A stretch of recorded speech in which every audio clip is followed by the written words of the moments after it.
been working really hard in the gym and you don't know why your muscles are not growing. You've been eating really well, staying in a calorie deficit, and for some reason you're not losing body fat. I'm going to tell you exactly where you're stuffing it up. You're actually trying too hard. If you try less, you will actually get a better result, and I'm going to prove it to you.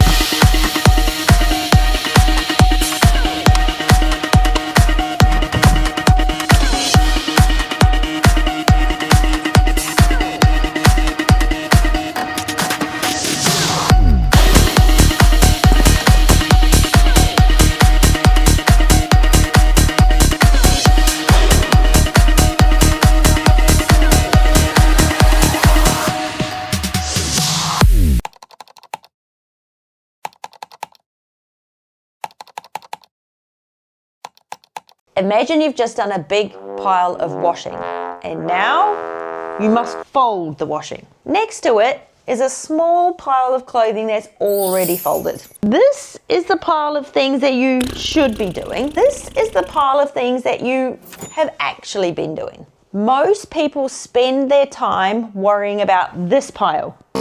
How many macros should I be having? How much sleep should I be having? How much water should I be drinking? What should my calorie target be? How much should I be lifting? How many workouts should I be doing? What rep range is best?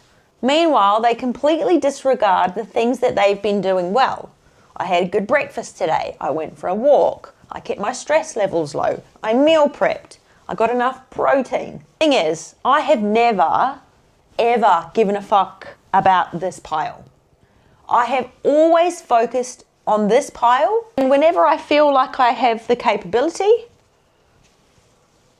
I take one item and I add to that pile. Now, if I compare that pile to this pile, I'm going to feel like a failure instantly. But if I keep my sights set on this pile and think, what can I add to this pile to make it a little bit bigger?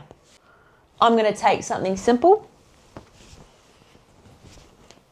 like getting enough protein. If you're not sure how much protein to have, ask ChatGPT. You don't have to pay a coach for that anymore. I'm going to add that to the pile, and I get a sense of satisfaction. But here's the key. You don't need to fold this whole pile today. You just need to move things progressively from this pile to this pile. But this is where people give too many fucks. They send me perfect food diaries while conveniently forgetting to log the weekend. They spend hours debating whether they should do 8 reps or 12 reps. Meanwhile, they've actually never consistently strength trained in the gym. They're giving too many fucks to the wrong things. Stop focusing on what you should be doing. Start paying attention to what you're already doing and figure out what you can add. Build from there. Celebrate the wins. Keep adding to the folded pile. Because here's the funny thing. Most people get incredible results long before they ever have to worry about the tiny little things. Perfection is not what changes your body. Having all the answers is not what changes your body. Consistency over time does.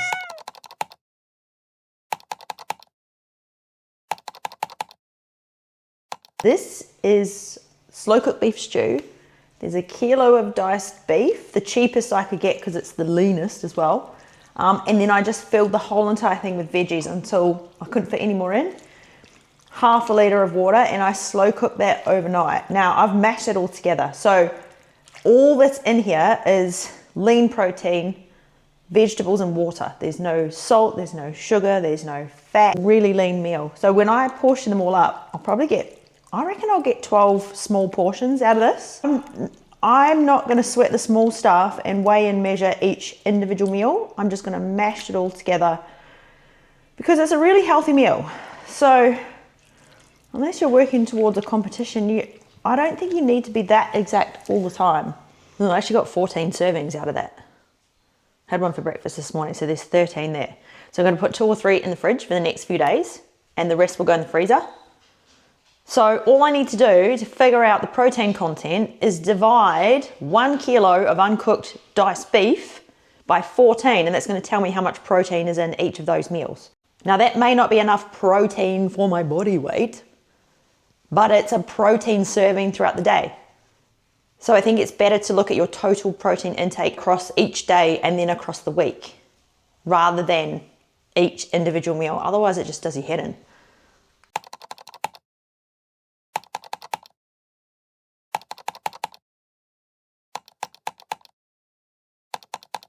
I'm not saying you need to be completely loose and random with your food. That's not what I'm saying. What I am saying is people often get too anal and they give too many fucks, and in the end it's the thing that actually sends them backwards.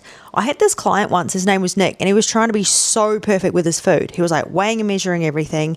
He was having the exact right proteins, the exact right macros. Everything was absolutely perfect. And then he would go through periods where he would just send me no data at all. So it was everything and then nothing, everything and then nothing. And funny old thing, in his photos, he wasn't getting a result. So I said to him, Nick, I actually think you need to stop trying to be so compliant. And he was like, what do you mean? And I said, well, I think the fact that you're trying to be so compliant is the thing that's actually stopping you. So I said, what I want you to do is I want you to start making food that tastes better and may not necessarily follow the rules or be perfect with macros and calories, but maybe you're going to enjoy it a little bit more. So make cook-ups, so things like, chicken curry or chili con carne and things like that, rather than just plain old turkey mince and vegetables with a tablespoon of flaxseed oil.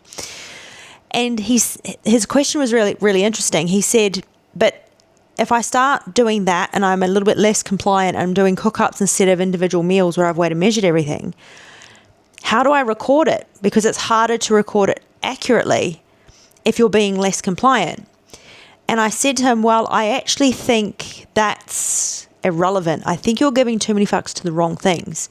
I think you're giving too many fucks to doing things correctly, that it's actually making it harder for you to stay on track. So if you make food that's not necessarily exactly 100% correct, but you enjoy it and it's easier for you to stay on track, I actually think you're going to get a better result. So I said, as long as you write in your food diary the name of what you had, so you had a serving of green chicken curry or a serving of chili con carne, that will be enough. It doesn't have to be the exact right portion sizes. It just has to show me that you made something that was a little bit more delicious. Still healthy, just not to the exact macros.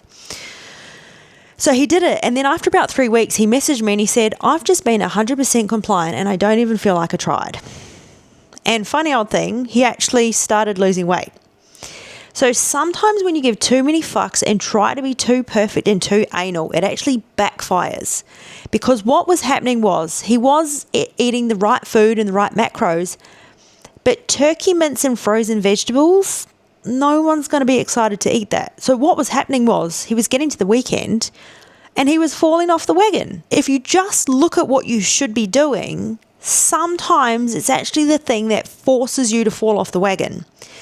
So giving less fucks actually means you just do what you think you can stick to and improve on it, rather than do what you think is going to get you the best result and you actually struggle to stay on track. Every client I've ever had that's made consistent progress has figured out that you don't actually need to do what everyone else is doing. You don't need to follow the rule book exactly. You don't need to follow the perfect program. You just need to look at what you can stick to consistently, even if it means that you can't track it properly, even if it means that you can't report to your coach exactly right.